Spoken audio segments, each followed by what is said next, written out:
Hello welcome friends, Indian का owner में सबका स्वागत है। आज हम जा रहे हैं नेशनल होंडा पे, क्योंकि अपनी बाइक की जो सर्विस की डेट है वो आ चुकी है।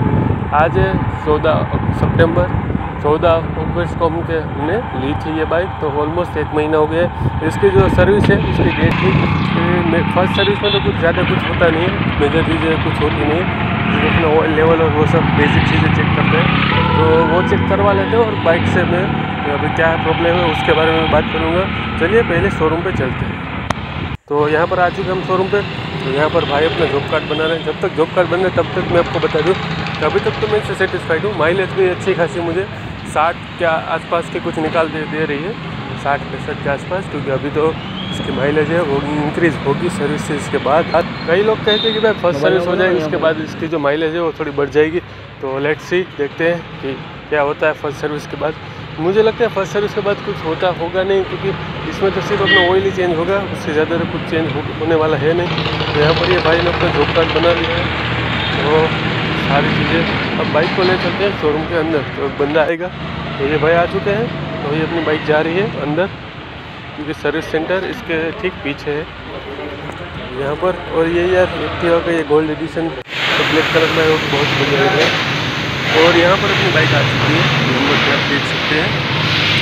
तो इस तरह से बाइक है। बाइक थोड़ी गंदी भी हो रखी है, लेकिन इतनी ज़्यादा भी नहीं है, थोड़ी बहुत है, क्योंकि अभी मानसून का सीज़न चल रहा है। और मैं आपको ओवरऑल बाइक की लुक दिखा देता हूँ फिर से। और ये भाई आ चुके हैं, तो ये अभी इंजन ऑयल निकाल रहे हैं, इंजन ऑयल चेंज कर रहे हैं। तो सबसे पहले हम डालेंगे 4 स्ट्रोक का इंजन और होंडा का ही, जो कि प्राइसिंग में आपको बाद में उसको दिखा दूंगा कि वो कौन सा वाला हमने डाला था। कंपलसरी आपको वही डालना पड़ेगा। तो ये लोग कहते हैं कि अगर आप वही नहीं डलाते हैं तो आपकी जो वारंटी है या फिर कुछ इसके जो होते हैं कुछ सीन, मुझे उन्होंने ठीक से बताया था लेकिन मैं याद नहीं, मैं आपको बाद में बता दूंगा। वो इसके कुछ रहते नहीं, तो आपको वही डलाना पड़ेगा। यहाँ पर ये ऑयल निकाल लिया है।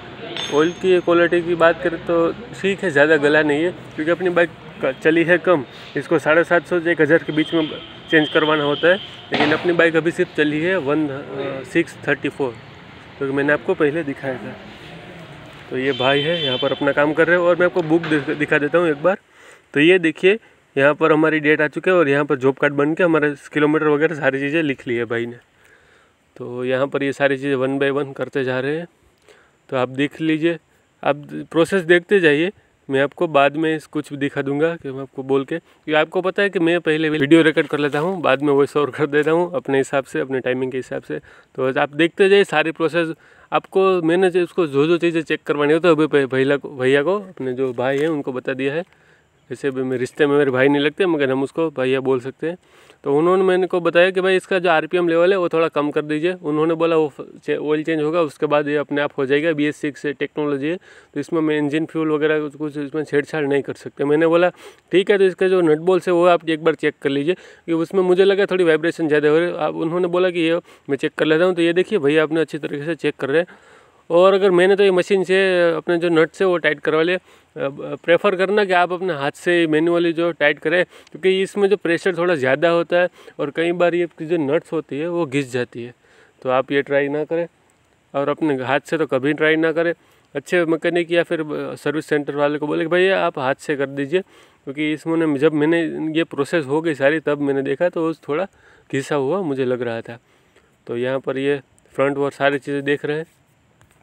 ऑयल चेंज कर लिए, इसके बाद हमें कुछ भी नहीं करना होता, सिर्फ इसमें जो वॉशिंग और ग्रीस वगैरह वही सारी चीज़ें करानी होती है।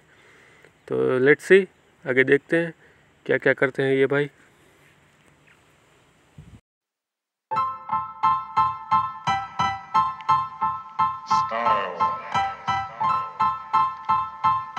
Style is the answer to everything. A fresh way to approach a dull or dangerous thing. To do a dangerous thing with style is what I call art.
तो फ्रेंड्स अब फाइनली इंजन ऑयल डालने की बारी आ चुकी है।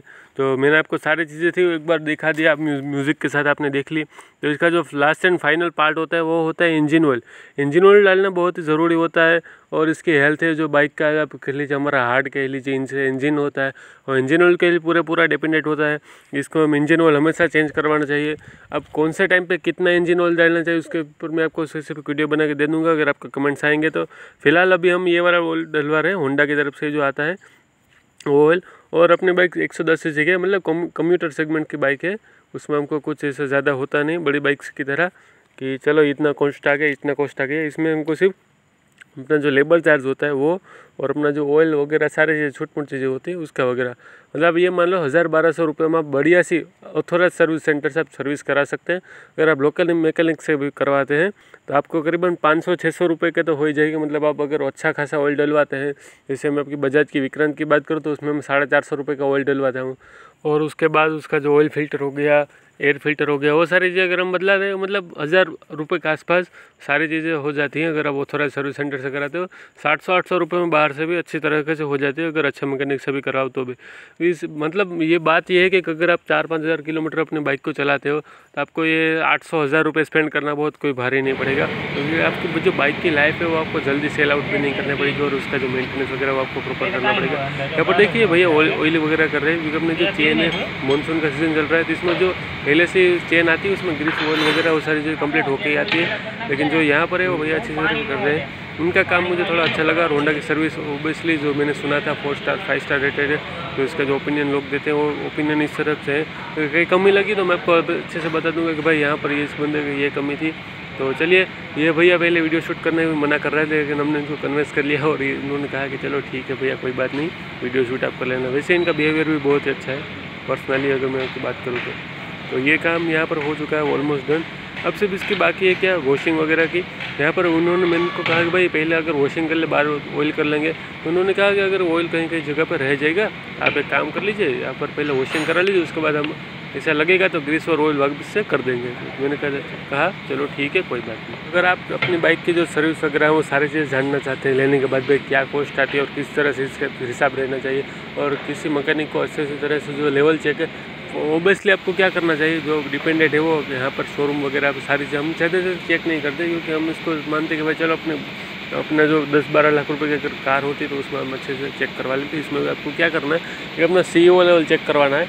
कई बंदों को पता होगा कई को नहीं पता होगा लेकिन CEO लेवल आप एक बार ज़रूर से चेक करवा लीजिए। इंजन की ट्यूनिंग और आप अगर आपकी बाइक किसी भी चीज़ की वाइब्रेशन अगर करती हो या नहीं करती हो लेकिन फर्स्ट सर्विस में आप उनसे कहिए भैया मेरी बाइक है वो बहुत ही ज़्यादा वाइब्रेशन करती है, इसके जो नट्स है वो स्क्रू है वो सारे एक बार चीज़ें चेक कर लीजिए। तो वो सारी चीज़ें वो बंदा एक बार कारीगर तो चेक कर लेगा तो उससे क्या है अगर हमको थोड़ा चलाने में भी फ़र्क लगेगा। भाई अगर जो कंपनी से टाइट होकर आता है उसका जो फिक्स रहता है कि भाई इतने पाउंड या इतने ही वो टाइट होकर आएंगे। लेकिन क्या अगर वो लूज़ हो गया झटके खा के भी हमारे जो रास्ते वगैरह होते हैं तो उस तरह से इसका सीन रहता है। और यहाँ पर इन्होंने सभी कुछ अच्छे से चेक कर दिया है तो अब सिर्फ बारी है इससे वॉशिंग की। तो अब मैं इनसे कहूँगा कि भैया आप वॉशिंग करने वाले या नहीं करने। तो उन्होंने कहा भाई हमने वॉशिंग के लिए अलग बंदा रखा हो वो आपके अच्छे से वॉशिंग कर देगा। मैंने कहा माइलेज, उन्होंने कहा कि सर माइलेज का कोई टेंशन मत लो आपको अभी थोड़ा कमी देगी और मैं इसको अभी चलाता भी कम हूँ 30 से 35 मैक्सिमम मैं इसको 40 तक लेके आए, उससे ज़्यादा मैंने इसको नहीं लेके गए हम माइलेज और मेंटेनेंस के लिए कि भाई अगर ये अभी से हम इसको ज़्यादा चलने लग जाए तो इसके इंजन में थोड़ा लोड पड़ेगा। और अगर आपकी रनिंग बहुत ही ज़्यादा है और आपको तेज़ चलना होता है तो भैया 50 से 55 से उससे ऊपर नहीं चलाए तो बेहतर है 1000 किलोमीटर तक। वरना आपकी मर्ज़ी आपकी बाइक है भाई आप जैसे चाहे वैसे चला सकते हैं ठीक है। तो यहाँ पर ये सारी चीज़ें ऑलमोस्ट डन होते ही वाली है। मैंने आपको इसलिए बताया पूरी वीडियो, हमने भैया से भी रिक्वेस्ट की थी कि भैया उनको वीडियो बनाने दो क्योंकि क्या है ऑडियंस को पता चले कि भाई जो फर्स्ट सर्विस होती है उसमें क्या क्या चीज़ें और क्या क्या सारी चीज़ें करनी चाहिए। ब्रेक शू वगैरह तो इसमें चेंज नहीं हो गया लेकिन इसमें जो देखिए मुझे इसमें जो दिक्कत लगी तो वो थी इसका जो गियर नोब है वो थोड़ा फंसता रहा था। उन्होंने कहा कि अभी आप एक काम करो अभी आप इसको ऐसा भूल जाओ आपकी बाइक में कुछ प्रॉब्लम ही नहीं है। एक बार इंजन को राउस हो जाने दो 3500 किलोमीटर जब ये बाइक चल जाएगी उसके बाद हम सारी चीज़ें देखेंगे। अगर उसके बाद भी नहीं हुआ तो हम कंपनी में बात करेंगे कि भैया आपको ये पार्ट चेंज करके दो या वगैरह कुछ। इसके गियर शिफ्टिंग तो हार्ड ही बहुत ही, लेकिन इसका जो गियर हम चेंज करते हैं उसमें बीच में कहीं पर गाड़ी न्यूट्रल हो जाती है अपना। अगर हम सेकंड थर्ड या थर्ड से फोर्थ सेकंड से थर्ड, उसके बाद फर्स्ट से सेकंड में लेते हैं। कभी कभी तो ये ऐसा लगता है फ्री हो जाती है, हमको पहले एक गियर डाउन करना पड़ेगा, उसके बाद वापस से रेस लेके फिर हमको वापस से अपना जो बैक गियर है वो लगाना पड़ेगा। तो ऑलमोस्ट सारी चीज़ें ऐसे करनी पड़ेगी। तो यहाँ पर सारी चीज़ें हो चुकी है कंप्लीट, इसके ट्यूनिंग वगैरह सारी चीज़ें चेक कर रहे हैं। तो ट्यूनिंग अच्छी होगी तो कई बार क्या लगता है, अगर हम बाइक को स्टार्ट करते हैं और 1-2 दिन से अगर हमने उसको स्लेप नहीं लिया तो बाइक है ना अपने आप जो ऑटो स्टार्ट का जैसे बाइक में स्टार्ट में फीचर आता है उस तरह से हो जाती है, अपने आप ही रेस देने लग जाती है। तो भैया ने कहा था भाई मैं बाइक वॉश करूँ तो इस वीडियो में बंद कर देना। तो यहाँ पर अपनी बाइक वापस से आ चुकी है वॉशिंग होके, और वॉशिंग तो इन्होंने कुछ अच्छी खासी करी नहीं, कुछ वगैरह की है। तो भाई बस इसी तरह से मैंने जो अपनी बाइक की वो सारी चीज़ डिटेल में मैं आपको जो बताना चाहता था एग्जैक्टली कि भाई ये चीज़ें आपको करनी चाहिए, ये चीज़ें होती है, तो वो सारी चीज़ें मैंने आपको एक बार बता दी है। यहाँ पर ये भैया वापस से जो अपना पानी वगैरह है वो सुखाने में लग चुके हैं। तो बस यही था सारा का सारा प्रोसेस। अगर आप होंडा की CD 110 लेते हैं या फिर आप होंडा की चाहे हीरो की चाहे TVS की रॉयल एनफील्ड कोई भी बाइक लेते हैं तो उनका एक्सपीरियंस होता है वो इस तरह से कुछ होता है। सारी चीज़ें 1 बाय 1 इस तरह से स्टेप बाय स्टेप की जाती है। अगर आपका जो प्रोफेशनल होता है वो अगर ठीक तरह से काम करता है आपको उसमें कोई दिक्कत नहीं है, अच्छी तरीके से काम करते हैं। और एक बार आपको खास चेक कराने भाई जब आप इंजन ऑयल डलवा लें उसके बाद उसकी जो नट होती है उसको आप एक बार ज़रूर से वापस से देख लें और टाइट करवा लें, वरना आपकी बाइक में इंजन सेज होने का भी पूरा चांस रहेगा। तो भाई बस यही थी होंडा CD 110 ड्रीम डिलक्स की अपनी बाइक की फर्स्ट सर्विस की वीडियो। तो लास्ट में उनको बताना था ऑयल वो में डलवाया था, कुछ हमें 380 रुपये का पड़ा था। तो भाई बस यही थी वीडियो देखने के लिए आपके धन्यवाद, थैंक यू सो मच।